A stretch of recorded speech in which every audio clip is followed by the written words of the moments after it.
हो गया सर जी, स्टार्ट हो गया। चलिए, गुड इवनिंग दोस्तों। आज के वीडियो में हम जानेंगे संधि के बारे में, जो हिंदी व्याकरण का एक हिस्सा है। यानी शब्द रचना चार तरह से होता है। वो कौन कौन? सबसे पहले प्रत्यय, उपसर्ग, संधि, समास। यानी शब्द रचना एज फोर हम कह सकते हैं शब्द का रचना इस चारों से मिलकर होता है। तो आप लोगों को अगले क्लास में प्रत्यय के बारे में बताया गया था, उपसर्ग के बारे में बताया गया था, संधि के बारे में आज जानने का हम लोग कोशिश कर रहे हैं। और संधि का क्लास जो है, आज का क्लास रहेगा संधि। आइए इससे पहले थोड़ा सा फोकस करते हैं प्रत्यय किसे कहते हैं और उपसर्ग, इन दोनों पे थोड़ा फोकस कर लेते हैं। उसके बाद हम लोग संधि पे चलेंगे। देखिए, प्रत्यय किसे कहते हैं? तो जो शब्दों के अंत में जुड़कर उसका अर्थ में परिवर्तन कर देता है, उसे हम क्या कहते हैं? प्रत्यय करते हैं। ये शब्दों के अंत में जुड़ता है और अंत में जुड़कर ये शब्द के अर्थ में परिवर्तन कर देता है, इसे हम प्रत्यय कहते हैं, है ना। वही उपसर्ग का बात किया जाए तो उपसर्ग किसे कहते हैं? तो शब्द के शुरू में जुड़कर, यानी शब्द जब स्टार्ट होता है तो शुरू में जुड़कर जो शब्दों के अर्थ में परिवर्तन करता है, उसे क्या कहते हैं? उपसर्ग कहते हैं। ठीक है, तो ये पहले के क्लास में बताया जा चुका है। आज हम लोगों को जानना है संधि और उसके बाद समास। इस तरह से शब्द की रचना को जो है हम लोग खत्म करेंगे। तो आइए देखते हैं सबसे पहले संधि। तो सबसे पहले संधि किसे कहते हैं? तो दो वर्णों के आपस में मिलने से जो विकार उत्पन्न होता है, उसे हम क्या कहते हैं? संधि कहते हैं।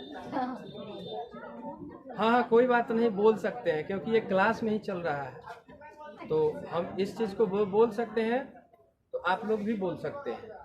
लेकिन बीच में अगर किसी को पूछना होगा प्रश्न, तो वीडियो के अंत में पूछ लीजिए। ठीक है, आइए चलते हैं फिर से। तो संधि क्या है? तो दो वर्णों के बीच में, यानी दो वर्णों के जुड़ने से जो विकार उत्पन्न होता है, उसे हम क्या कहते हैं? संधि कहते हैं। देखिए, संधि के कितने भेद? तो संधि के 3 भेद। संधि के कितने भेद? यानी संधि के कई गो लइका? 3 गो। कौन कौन? स्वर संधि, व्यंजन संधि और विसर्ग संधि। देखिए, स्वर संधि किसे कहते हैं, इसको जानेंगे। तो स्वर संधि किसे कहते हैं, कोई बताइए? खुशी कुमारी बताइए। दो स्वरों के आपस में मिलने से जो परिवर्तन होता है, स्वर संधि। वाह, वेरी गुड, बैठिए। यानी दो स्वरों के आपस में मिलने से जो उसके अर्थों में, यानी शब्दों के अर्थ में जो परिवर्तन होता है, उसे हम क्या कहते हैं? स्वर संधि कहते हैं। जैसे इसका निकिता कुमारी आप एग्जाम्पल बताइए, स्वर संधि का एग्जाम्पल बता सकती हैं? स्वर संधि का एग्जाम्पल जैसे गणेश, गण जोड़ी। हाँ, देखिए, गणेश, ये आपको स्वर संधि का एग्जाम्पल है। तो गण जोड़ इस, यानी हम इसका जब उच्चारण करेंगे तो गण, अ उच्चारण स्थान है इसका, तो अ प्लस छोटा ई इक्वल टू क्या चीज? ए। वेरी गुड, बैठिए। यानी अ भी स्वर है और ई भी स्वर है, क्योंकि हम लोग जानते हैं स्वरों की संख्या कितनी होती है? 11 होती है। करण कुमार से जानना चाहेंगे कि 11 कौन कौन होते हैं, बताइए। अ से लेकर वाह, वेरी गुड, बैठिए। अ से लेकर अ तक जो है, इसमें हम देख पा रहे हैं कि स्वरों की संख्या होती है, यानी जिसको इंग्लिश में हम लोग वॉवेल कहते हैं, है ना जी। इंग्लिश में वॉवेल कहते हैं और हिंदी में उसको स्वर कहते हैं। तो देखिए, अ से लेकर अ तक स्वर होता है। इसमें क्या है कि दो स्वरों को आपस में मिलने से जो विकार उत्पन्न होता है, उसे हम कौन संधि कहते हैं?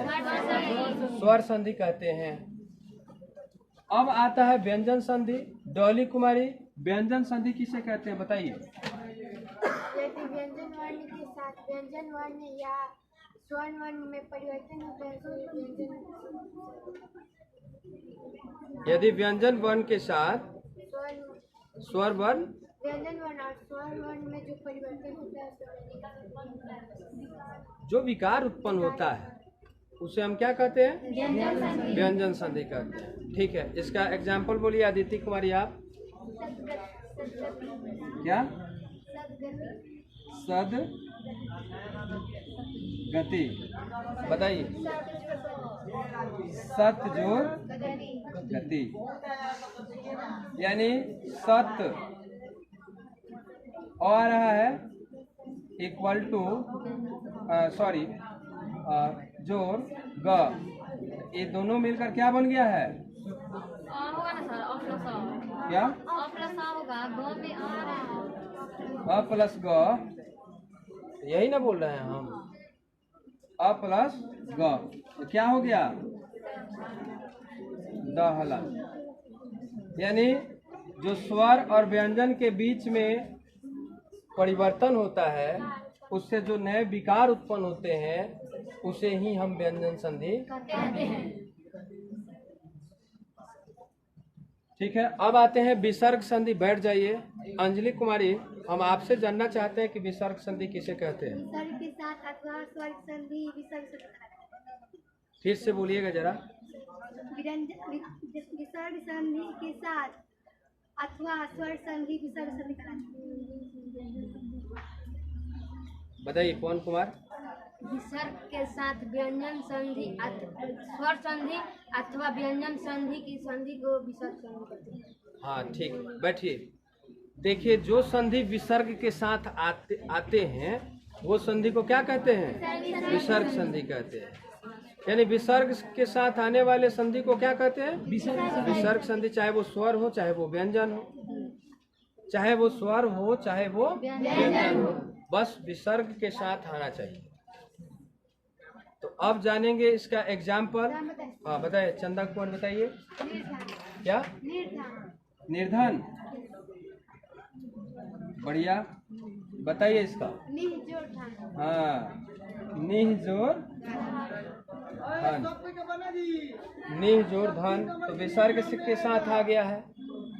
जब विसर्ग के साथ आया तो इसलिए इसको हम लोग कह सकते हैं विसर्ग संधि है। इसके अलावे और भी एक एग्जाम्पल हो जाएगा, मनोहर।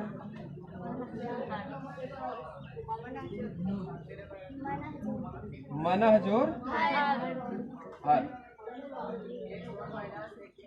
ठीक है, सिट डाउन, बैठिए।